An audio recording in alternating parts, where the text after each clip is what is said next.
오늘 본문 말씀은 아가서에 기록이 되어 있습니다. 이 아가서를 본문으로 설교를 해본 적이 없어요. 오늘 처음 아가서를 본문으로 잡아보았습니다. 아마 여러분들도 아가서에서 하나님의 말씀을 많이 들어보지는 않으셨으리라 이렇게 생각을 합니다.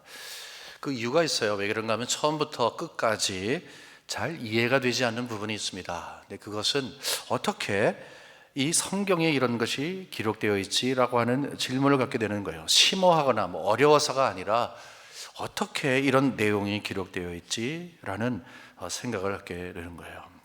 아가서를 영어로 Song of Songs라고 얘기를 하는데 노래 중에 노래다, 최고의 노래다 이렇게 얘기하죠. 여러분, 최고의 노래는 무엇입니까? 사랑의 노래이죠. 맞습니다. 여기는 솔로몬 왕과 술람이라고 하는 여인, 이 두 사이에서 지난 사랑을 담고 있는 것입니다. 그 사랑의 표현이 얼마나 적나라한지, 아이쿠나, 이 티네이저가 이걸 읽으면 안 되는데 할 정도로 그런 내용이 기록되어 있습니다. 아가서를 읽게 되면 가장 관심 있어 하는 부분이 생기는데, 그것은 이 술람이 여인이 과연 어떤 사람이기에 솔로몬이 그렇게 사랑을 할까 하는 거예요. 이 여인의 정체가 어떤 것인가 하는 것입니다. 솔로몬 왕에 대해서는 우리가 잘 알고 있습니다. 이스라엘의 왕이고 지혜의 대명사이고 또 세상의 모든 권세와 영화를 누렸던 사람이에요. 오늘 이 아가서 6장에 보게 되면 왕비가 60명이고 후궁이 80명이다. 또 많은 이 시녀를 두었다라고 이야기를 하고 있어요. 이 남자로서 누려야 할 것들을 부러움 없이 다 누렸던 사람입니다. 그럼에도 불구하고 정반대의 신분을 갖고 있는 술람이 여인을 만나게 됩니다. 이 술람이 여인은 시골 처녀였습니다. 근데 단순히 시골 처녀가 아니라 들에서 일을 하고 밭에서 일을 하고 양을 치는 여인이었었어요. 그러니까 얼굴이 굉장히 검은 사람이죠. 그뿐만 아니라 몸매도 그렇게 좋지 않았어요. 본인이 여기 기록하고 있는데 그것을 풀어서 설명하면 절구통 같다는 거예요. 머리도 곱슬머리였고 쭉 설명하다 보면 한마디로 볼품 없다, 못생긴 사람이다. 본인이 그것을 또 이야기를 하게 됩니다. 누가 봐도 솔로몬의 사랑을 받기에는 좀 부족한 거 아닌가, 아니 조금이 아니라 한참 모자란 것 아닌가, 이런 생각을 갖게 되는 것입니다. 문제는 솔로몬 눈에 콩깍지가 낀 거예요. 아무리 제 눈에 안경이라고 하지만 거의 병적인 것입니다. 솔로몬이 이 여인, 술람이 여인을 사랑하는데 정말 혼이 빠져나간 사람처럼 사랑을 해요. 정신없습니다.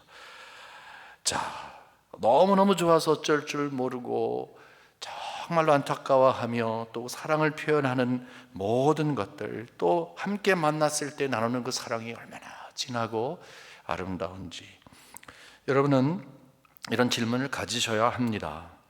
왜 솔로몬이 이렇게 우리 눈에 보기에 또 그 당시에 다른 여인들과 비교했을 때 하찮아 보이는 이 여인을 사랑한다고 하는 것입니다.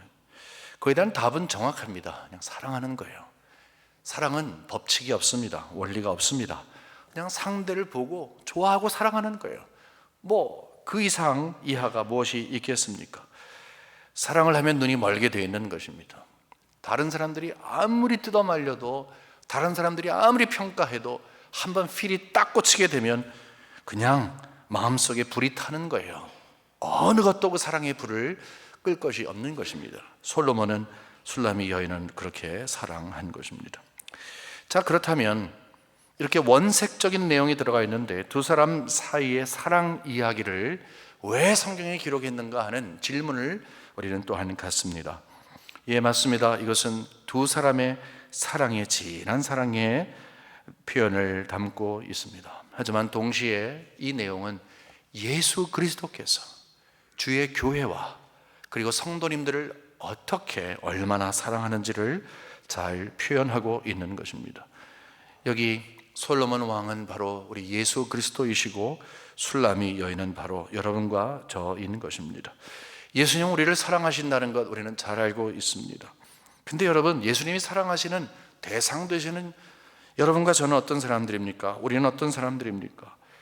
정말로 사랑을 받을 만한 마땅한 것이 있다고 생각하십니까? 예수님께서 우리를 보시면서 멋있다, 정말 내 가슴이 두근두근 하면서 너무너무 내 마음이 기쁘다 하실 만한 것이 있냐는 것입니다. 황홀해 하실 이유가 있냐는 것입니다. 아닙니다.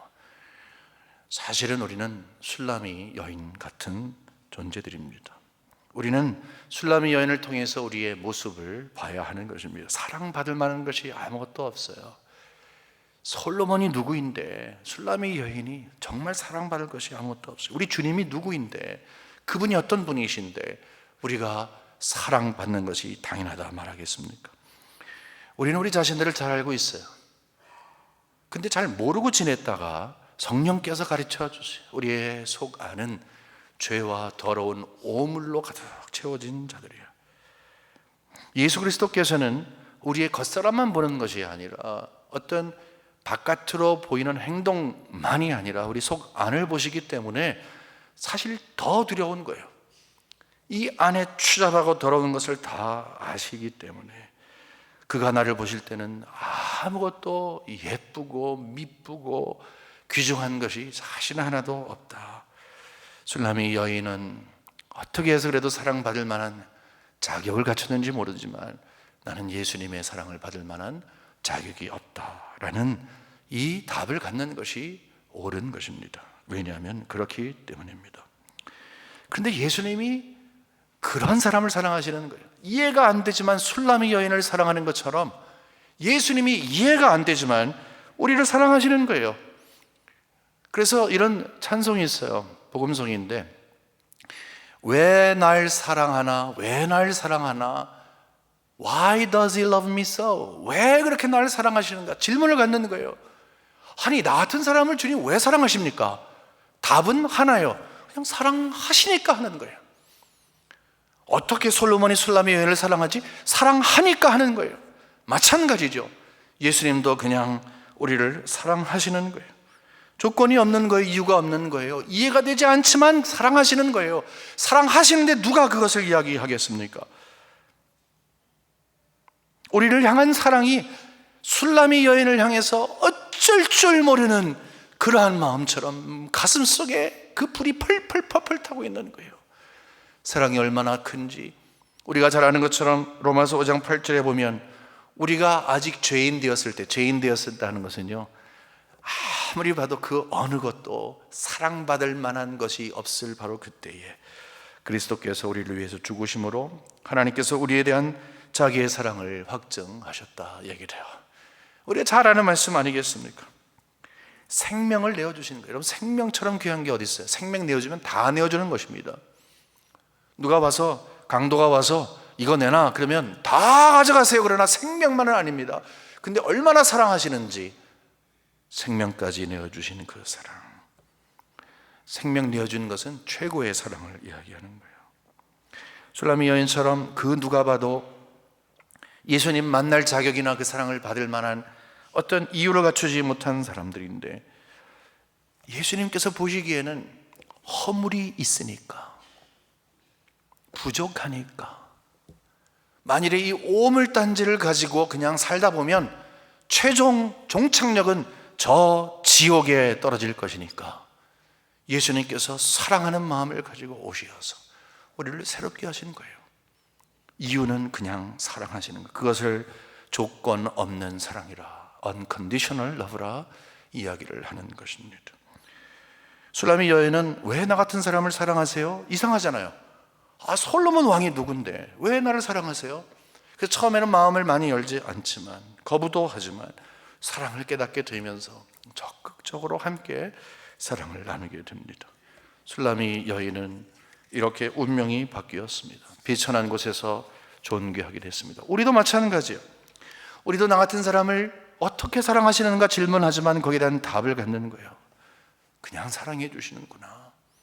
그래서 그 사랑의 확신을 가지면서 사랑의 힘을 경험하게 됩니다.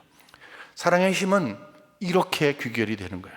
그분은 항상 나에게 사랑의 관계를 맺기를 원해요. 여러분 꼭 기억하십시오. 하나님은 나와 함께 사랑의 관계를 항상 맺기를 원해요. 여러분 두 사람이 한 공간에 있다고, 심지어는 한 지붕 아래 있다고 가까운 것은 아닙니다. 부부가 한 침대를 쓴다고, 한 이불을 쓴다고 해서 항상 가까운 것만은 아닙니다. 형제도 그렇고 이웃도 그렇고 교인들도 마찬가지예요. 함께 시간을 많이 보내고 그리고 법적으로 가까워졌다 그래서 반드시 가까운 것은 아닙니다. 벽이 있을 수 있습니다. 차가울 수가 있습니다. 더 차가울 수가 있습니다. 더 거리가 멀 수가 있는 것입니다. 예수님의 관계도 마찬가지인 것입니다. 이미 우리는 예수님과 관계를 하고 있어요. 그분은 나의 구주가 되시고 나는 그의 구원을 받은 자가 되는 거예요. 그렇지 않습니까? 그의 사랑 안에 거하는 거예요. 그러나 그 관계가 형성되었다고 해서 반드시 끊을 수 없는 그 뜨거운 사랑의 관계를 누리고 있다라고 말할 수 없는 거예요. 분명히 예수님 나의 구주고 그것을 고백하지만 마음이 차가워질 수 있어요. 관계가 멀어져 보일 수가 있는 거예요. 무엇인가 관계를 통해서 즐겨야 하는데 예수님이 즐겁지 않을 수 있는 것입니다. 그래서 시편 기자는 하나님을 향해서 하나님이 왜 이렇게 멀리 계십니까? 하나님은 왜 이렇게 응답이 없습니까? 하나님, 나는 하나님을 느낄 수가 없는데 왜 그렇습니까? 라고 하면서 무엇인가 멀리 계신, 그게 뭐예요? 마음이 차가워진 거예요. 관계가 멀어진 것입니다. 그 이유는 무엇이든지 간에 하나님은 항상 우리에게 오셔서 사랑의 관계를 원하시는데 그 사랑의 관계를 맺고 계시길 원하시는 그분과의 사랑의 관계를 맺지 못하는 무슨 이유가 생긴 것입니다. 여러분의 마음은 어떠하십니까? 2016년도는 어떤 마음을 가지고 살아오셨습니까? 2017년도는 사랑하기 위해서 우리에게 다가오시고 사랑의 관계를 갖기 원하시는 우리 주님과 어떤 관계를 가지고 살아가시길 원하십니까? 사랑의 관계 있으십니까? 있으셨습니까? 있기를 원하십니까? 만일에 여러분의 마음이 차가워지고 하나님이 멀리 계시다는 생각을 계신다면 오늘 말씀을 꼭 들으십시오. 붙잡으십시오. 왜냐하면 하나님은 여러분과 사랑의 관계를 맺기 원하시는 분이에요. 그래서 생명까지라도 주신 분이십니다. 그렇기 때문에 하나님께서 해결하시는 해결책을 가지고 사랑의 관계를 우리가 회복해야 하는 것입니다. 두 가지로 말씀을 드리겠습니다. 첫 번째는 뭐냐면 내게 가까이 다가오시는 주님을 맞는 것입니다. 내게 주님이 가까이 다가오세요. 그냥 사랑의 관계를 항상 원하시니까. 근데 그분을 열린 마음을 가지고 맞아 드리는 것입니다. 여기 본문 8절과 9절에 보면 이런 말씀이 있어요. 내 사랑하는 자의 목소리로구나. 보라, 그가 산에서 달리고 작은 산을 빨리 넘어오는구나. 여러분 그림을 그려보세요. 목소리가 막 들리더니 사랑하는 사람이 산을 막 달려갖고 오는 거예요. 빨리 넘어오는 거예요. 내 사랑하는 자는 9절, 내 사랑하는 자는 노루와 같고 어린 사슴과도 같아서 산을 텅텅텅 뛴다는 것이지요. 이제 우리 벽 뒤에 서서 창으로 들여다보며 창살 틈으로 엿보는구나. 막 뛰어갖고서 영화 보면 그런 장면이 있잖아요. 이렇게 창이 있는데 막 타고 올라가고서 사랑하는 사람이 뭐 하는가 이렇게 엿보는 그 모습을 하고 있습니다. 여기서 우리에게 보여지는 예수 그리스도의 모습은 무엇입니까? 우리를 향해 달려오시는 분이십니다. 여러분 보세요. 여기 그냥 지나가지 않았으면 좋겠습니다. 그가 산에서 달리고 작은 산을 빨리 넘어오는구나. 여러분 보통 저 산골 넘어 하게 되면 시골에서 사신 분들을 아실 것입니다. 산 넘어 있다는 것은 분리가 됐다는 거예요. 분리가 된 상태에서 내 마음이 차가워지고 멀리 있는 상황 가운데에서 그 관계를 다시 회복하기 위해서 우리가 멍청하게 했을 때 우리를 향해 달려오십니다. 그것이 무엇이든지 주님과의 관계에서 가운데 산으로 분리가 되어 있다면 우리는 그것 때문에 주님을 느끼지 못합니다. 그것이 죄이든 자만감이든 무관심이든 아니면 감사하지 않은 마음이든 아니면 우리가 스스로 세상을 너무 좋아하는 것이든 우리의 마음이 하나님과 멀어져 있다면 이 멀어져 있는 상태에서 이것을 회복하기 위해 오시는 분은 바로 우리 예수 그리스도라는 거예요. 그것이 사랑이에요. 이제 크리스마스가 되고 또는 이전에 추수감사절이 되면 이라크에서 군 복무하고 있는 사람이 이제 군인이 이곳에 와서 깜짝 쇼를 할 때가 있습니다. 무슨 말인가 하면 제가 기억나는 게 있는데 야구장에 이 아내가 이제 투수를 해서 이제 그 시구합니다. 여러분 시구는 뭐냐면 원래 경기에서 선수로 뛰는 게 아니라 경기를 시작하기 이전에 하나의 세리머니예요. 그 세레머니는 뭐냐 하면은 뭐 유명한 가수라든지 아니면 정치인이라든지 뭐 기업인이라든지 누구든지 와서 그냥 던지면서 시작합니다 하는 것을 이야기하는 거예요. 세레머니를 하는 거예요. 근데 어떻게 약속을 했냐면은 비밀스럽게 이라크에 있는 남편을 오게 한 거예요. 그래서 이 마스크를 쓰게 합니다. 왜냐하면은 투수는 이제 마스크를 쓰고 오거든요. 그러니까 누군지 몰라요. 유니폼 입었으니까 선수인 줄 아는 거예요. 그러니까 그냥 선수인 줄 알고 이제 아나운서가 이야기하기를 이제 우리 이라크에서 수고하고 있는 군인들을 기억합시다. 그래서 그 가족 중에 한 분을 모셨습니다 라고 하며 한 군인의 아내를 거기다 놓고 이 가정을 위해서 한번 치열합시다 그래갖고 막 박수를 하는 거예요. 그래서 이제 감사합니다 감사합니다 공을 딱 던졌어요. 근데 공을 딱 받자마자 받은 사람이 마스크를 탁 던지는 거예요. 그 다음에 뭐 허니 그랬겠죠. 우리로 말하면 여보 그랬겠죠. 팔을 확 핀 다음에 확 달려오는데 그 짧은 거리이지만 평상시에 얼마나 보고 싶었는지 평상시에 꿈에도 그리던 그 아내를 향해서 팔을 팍 벌리고 해요. 아내가 공을 던진 다음에 깜짝 놀랐죠. 진정하는 힘에서 쇼크를 받은 거죠. 이게 뭐야 하다가 내 남편이구나 할 때 같이 달려와서 끌어안고, 여러분 그것은 정말 감동스러운 스토리입니다. 그것을 인터넷을 통해서 유튜브를 통해서 봤어요.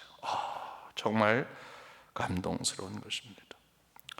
예수님은 군 복무를 간 사람이 가정을 생각하고 특히 아내를 생각하면서 빨리 이것을 끝내야 되는데라고 하며 몸은 거기 있지만 마음이 달려오는 것처럼 여러분을 향해서 항상 마음을 쓰고 계시는 거예요.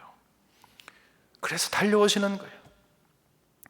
여기 보니까 목자의 목소리를 안다고 했는데, 여러분 보세요. 목소리를 들린다 했는데 요한복음에 보게 되면 양은 목자의 소리를 들어 한다는 거예요. 멀리에서 소리가 들리는 거예요. 다른 사람은 모르지만 자녀가, 어린 애가 울면 이상하게도 엄마는 그 소리를 알아요. 사랑하는 사람의 소리는 들리는 거예요. 그 소리를 듣는 거예요. 그래서 그 소리를 통해서 위로를 얻는 거예요. 예수님께서 우리에게 오시는 그 소리는 무엇입니까? 산이 나눠져 있듯이 이렇게 나눠져 있는 상황 가운데서, 그래서 내 마음이 차갑고 멀리 느끼지만 그는 목소리를 주시면서 나에게 능력 있는 말씀을 주시는 거예요. 여러분, 예수님이 이 땅에 오셔서 말씀하시기 일어나라 하니까 일어나고, 열려라 하니까 열리고, 나오라 하니까 나온 것을 이야기를 합니다.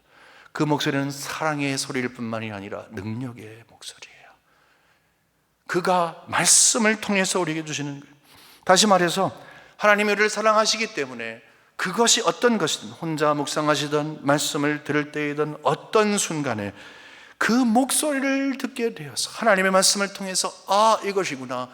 왜 그런 거예요? 왜 말씀을 우리에게 던져주십니까? 왜 말씀을 통해서 은혜를 받게 됩니까? 왜 내 마음을 움직입니까? 하나님이 사랑하시기 때문에 예수 그리스도를 우리에게 보내주시는 그 목적을 다시 한번 온전히 세우시는 거예요. 영적으로 죽어있고 말라있고 얼어있고 멀리 있고 비틀어져 있는 나를 살리시기 위해서 말씀을 허락해 주시는 거예요. 결국 말씀을 주신 다음에 그 다음에 뭐예요?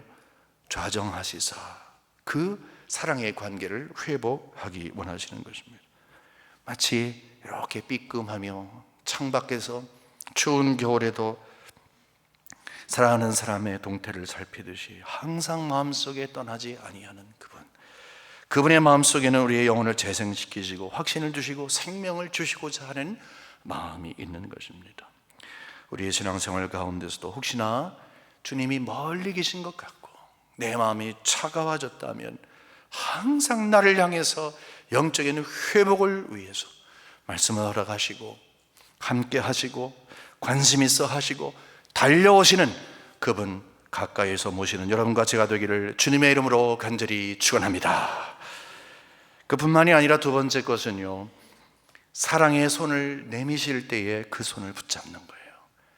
막 달려오신 다음에 사랑의 손을 이렇게 내미세요. 10절에 보니까 나의 사랑하는 자가 내게 말하여 이르기를 나의 사랑 내 어여쁜 자야 일어나서 함께 가자. 너무 아름답죠? 그가 막 와서 하시는 말씀이 뭔가, 네, 사랑하는 자야 일어나라, 우리 함께 가자라고 손을 내미십니다. 여기에 지금 술람이 여인의 상태 또는 우리의 상태가 어떤 거예요? 지금 일어나야 하는 상태, 자빠져 있는 것입니다. 이유가 무엇이든지 간에 엎드려져 있는 것입니다. 이제 그러기 때문에 이야기를 하는 거예요. 그 상태에 있지 마라, 이제 함께 가자, 손을 내미는 거예요. 거기에서 해야 할 일은 무엇입니까? 예수님께서 여러분에게 손을 내미실 때 해야 할 일이 무엇이에요? 그냥 그 손 붙잡고 가는 것입니다. 여기서 이야기하는 것은 믿음을 이야기합니다. 이것은 믿음에 대한 이야기를 하는 것입니다. 예수님이 우리와 함께 하신다, 함께 걸어가신다, 동행하신다 하는 것은 뭐예요? 믿음의 길로 인도하시는 거예요. 그래서 믿음의 길을 걸어가는 모든 과정 속에서 주님께서 내가 너와 함께 하마 함께 가자, 이 약속을 하시는 거예요. 제가 결혼한 다음에 신혼여행을 갔는데 그때 아주 생각해보니까 27살에 제가 결혼을 했더라고요. 그러고 갔는데 이제 갓 결혼을 해서 이야기를 하고 있는데 안심은 시켜야 되겠고, 근데 제가 뭘 잘하는가 봤더니 별로 잘하는 게 없어요. 뭐 정말 잘하는 게 별로 없어요. 그래서 제가 그래도 신뢰를 갖기 위해서 당당하게 신랑이 됐으니까 그런 말 했어요. 여보라는 그때는 안 했으면 자기라 그랬습니다. 자기 걱정하지 마, 만일에 뭐가 안 되면 나 택시 드라이버 할 수 있어 그랬어요. 세탁소 운전하면서요, 세탁소에서 그 딜리버리 하면서 운전 솜씨가 대단하거든요. 딱 어느 정도 탁 들어가고 그러는 거 있잖아요. 저 따라올 사람이 없었어요. 생각을 해보니까 택시 운전밖에 할 수 있는 게 없어요. 걱정하지 마, 내가 택시 운전할게 그랬어요. 이 말은 뭐예요? 뭐 택시 운전을 하겠다고 작정한 것이 아니라 믿어, 함께 가자, 그 말을 한 것입니다. 오랫동안 하나님과 함께 가까이에서 사랑의 관계를 갖지 못한 분 계십니까? 여러분의 마음이 차가워진 분 계십니까? 여러분이 하나님이 멀리 계시다고 생각되는 분 계십니까? 일어나셔야 합니다. 주님이 말씀하십니다. 그거 안 돼, 일어나자, 함께 가자. 믿음의 길로 인도하여 주시는 것입니다. 여러분, 주님께서 손을 내미실 때에 거부하지 아니하시고 믿음의 길에 온전한 아름다움을 체험하시는 여러분 되시기를 주님의 이름으로 간절히 축원합니다. 11절에 보니까 이런 말씀이 있어요. 겨울도 지나고 비도 그쳤다. 여러분, 겨울이라는 건 뭐예요? 겨울은 생명이 없는 것을 이야기해요. 녹색이 없어요, 과일이 없어요, 가지의 생명 아무것도 없는 것입니다. 죽은 것입니다. 근데 그것이 지났다는 거예요. 자, 일어나 가자, 바깥을 봐라, 겨울이 지났다, 또 비가 그쳤다고 이야기합니다. 성경에서 비는 별로 좋지 아니하는 환경을 이야기합니다. 요즘도 시골에 가면, 잘 살지 못하는 시골에 가면 비가 오면 여러모로 위험합니다. 이제 세상이 꽁꽁 얼은 시간이 다 지났다. 앞에 믿음의 길을 걸어갈 때에 위험한 일 없을 것이다. 이거 말은 뭐예요? 평안하게 나를 따라오너라 하는 거예요. 여러분, 우리 주님께서 우리들에게 신앙의 길을 걸어가게 하실 때 때로는 우리가 한 번도 걸어가 보지 아니한 길을 걷기 때문에 마음속에 걱정을 하고 우려를 하게 되면 이걸 어떻게 하지? 저걸 어떻게 하지? 자연스러운 일입니다. 그렇지만 주께서 말씀하십니다. 겨울이 지났다, 비가 그쳤다, 자, 바깥을 봐라, 함께 가자. 겨울이 지났다고 하는 것은 봄이 됐다는 것입니다. 비가 그쳤다는 것은 그 행로가 형통하다는 것입니다. 내가 함께 하니까 괜찮아. 너 혼자 걸으면은 넘어지고 자빠질 수밖에 없지만 나와 함께 가자. 믿음의 길을 함께 가기를 원하시는 거예요. 계속해서 보는 12절에 지면에는 꽃이 피고 새가 노래할 때가 이르렀는데 비둘기의 소리가 우리 땅에 들리는구나. 봄이 온 거예요. 사랑하는 자요, 이제 봄이 왔다. 꽁꽁 집에서 집거하지 마라. 이제 일어나라. 바깥 세상을 봐라. 얼마나 신선한지를 봐라. 말하고 있는 거예요. 13절에 보니까 무화과 나무에는 푸른 열매가 익었고 포도나무는 꽃을 피워 향기를 토하는구나. 자, 이제 눈을 감고 한번 냄새를 맡아봐라. 아름다운 향기가 있지 않니? 봄이 왔지 않니? 분명하잖아. 이 말은 뭐예요? 확신을 주는 것입니다. 믿음의 확신을 주는 거예요. 내가 너와 함께하면 내 앞길이 너는 잘 모를 수밖에 없지만 나는 모든 일을 알아서 이제 결과를 나에게 맡기고 함께 갈 수 있지 않냐. 그러므로 13절 끝에 이렇게 말을 하는 거예요. 다시 한번 권유하는 거예요. 나의 사랑, 나의 얼쁜 자야, 일어나서 함께 가자. 함께 가기를 종용하는 우리 주님의 마음을 갖는 거예요. 내 말을 들어봐라, 믿음을 가져라, 함께 가자, 함께 떠나자 하는 거예요. 자, 이제 말씀을 맺으면서 이제 무엇인가 우리가 좀 기억을 해야 할 것이 있어서 그것을 함께 나누고 싶습니다. 여러분, 여기에서 우리 두 가지를 말씀했어요. 내가 어떤 환경에서 특별히 내 마음이 차가워지고 좀 관계가 멀어졌다 생각했을 때 주님이 나를 찾아오시는데, 찾아오시는 주님에게 마음을 열자고 했어요. 그리고 그분이 사랑의 손길을 내밀 때 그것을 붙잡자고, 이건 믿음의 길이라고 얘기를 했습니다. 여러분, 그것은 하나의 패턴입니다. 패턴은 패턴이에요. 여러분, 어떤 패턴인지를 잘 생각해 보십시오. 교회는 예수를 믿지 아니하는 분도 계십니다. 교회에 출석했다고 해서 교인이 됐다고 해서 다 예수 믿는 거 아닌 거 여러분이 아십니다. 그런가 하면 예수를 믿지만 마음의 겨울을 경험하는 분도 있습니다. 또 그런가 하면 마지막 날을 생각하면서 마지막을 기대하며 그 인생을 주께 맡기는 종말적인 관점을 가지고 세상을 바라보는 분도 있습니다. 자, 보십시오. 이 패턴은 다 적용이 됩니다. 다시 말해서 여기에 앉아 계신 모든 분들께 다 적용이 돼요. 예수 그리스도를 만나기 이전에 우리의 삶은 술람이 여인 같았어요. 우리가 사랑할 것이 아무것도 없었지만 예수님께서 나를 위해서, 우리를 위해서 십자가에 달려 돌아가심으로 그분이 오신 거예요. 신앙이 무엇인지, 교회가 무엇인지, 성경이 무엇인지 아무것도 모르는데 십자가의 그 보혈의 공로를 통해서 우리를 이끌어 가셨어요. 자, 함께 가자. 신앙의 길의 출발점은 예수님이 나에게 오신 바로 그부터 시작이 된 거예요. 그게 출발점이에요. 그뿐만이 아니라 이 패턴은 우리의 삶 가운데 계속 있는 거예요. 우리가 완벽하지 않잖아요. 넘어지고 쓰러지잖아요. 연약하잖아요.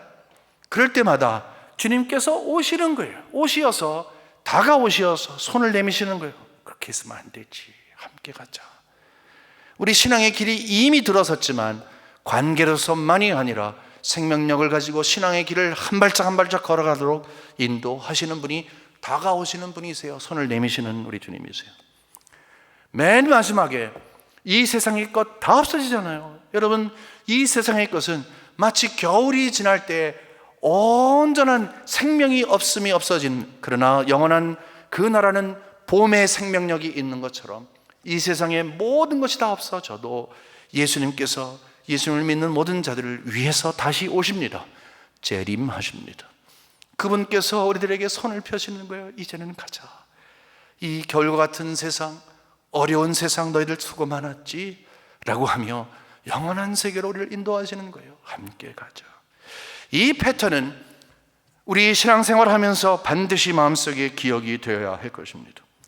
2017년도의 피어를 오늘 설교 제목 사랑하는 자여 함께 가자라고 이야기를 했습니다. 이것은 사랑하는 자여 함께 가자, 이 말씀을 주시는 분은 바로 예수 그리스도이십니다. 여기에서 우리가 세운 비전을 앞에 두고 가자, 목소리가 큰 소리를 따라가자, 다수의 의견을 가자, 목사의 생각을 따라가자라고 하는 것이 아닙니다.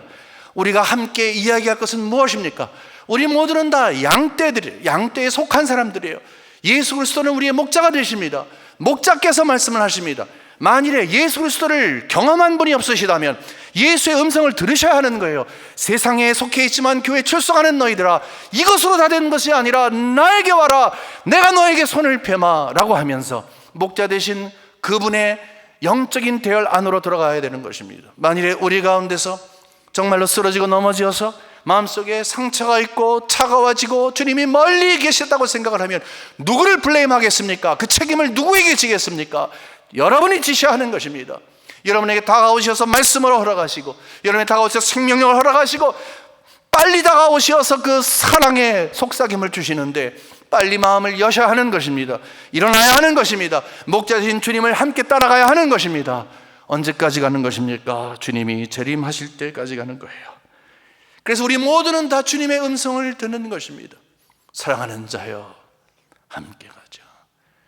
여러분, 예수 그리스도는 목자가 되신 그분은 양떼 된 여러분과 저를 함께 사랑하며 가길 원하는 거예요. 그래서 저는 이 그림이 그려지는 거예요. 2017년도의 표현은 이런 그림이에요. 예수님이 앞에 계셔요. 양떼인 우리 모두가 가는 거예요. 그 목표는 예수 그리스도이세요. 예수께 가는 거예요. 예수님을 따라가는 거예요. 사랑하는 자여 함께 가죠. 연약하고 부족하고 힘든 가운데 있는 사람들도 함께 끌어갈 수 있도록 주님의 음성을 함께 듣는 것입니다. 올해 저희들은 전도의 힘을 갖길 원합니다. 여러분, 전도는 테크닉이 아닙니다. 전도는 테크닉을 배워서 되는 것이 아니에요. 전도와 선교, 복음 전파는 바로 이것이에요. 내 삶 가운데서 목자 되신 주님을 향해서 따라가는 내가 주위 사람들 향해서 옆에 보니까 함께 가지 않아. 보세요. 이 길이 얼마나 복된 줄 아세요? 들리세요? 우리 목자의 음성을 들으세요. 나는 이 목자의 음성을 들으며 가라는 것이 너무너무 귀해요. 사랑으로 내 마음이 채워져 있는 그 은혜가 있어요. 근데 나 혼자 이것을 누리기는 너무 아까워요. 우리 함께 가십시다.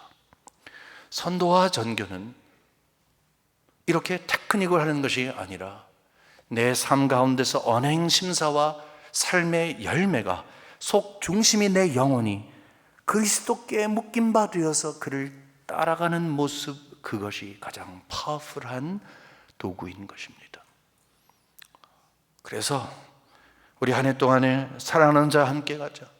먼저 사랑하는 여러분들이 그리스도와 함께 가고 주위에 여러분을 사랑하시는 그분, 그리스도의 사랑이 그분들에게도 함께 가야 하는데 우리는 이 땅 동토와 같고 어른 이 땅에서 안주할 것이 아니고 영원히 거할 것이 아니라 저 하늘나라로 함께 가야 하기에 여러분 자신과 주위 분들에게 이 소리를 항상 들으시고 듣게 하셔야 합니다. 주님의 음성입니다. 사랑하는 자여, 일어나라, 함께 가자. 살아계신 하나님 아버지, 주의 음성을 듣기를 원합니다. 사랑하는 자여 함께 가자. 이 음성을 통해서 저희들이 회복되기를 원합니다.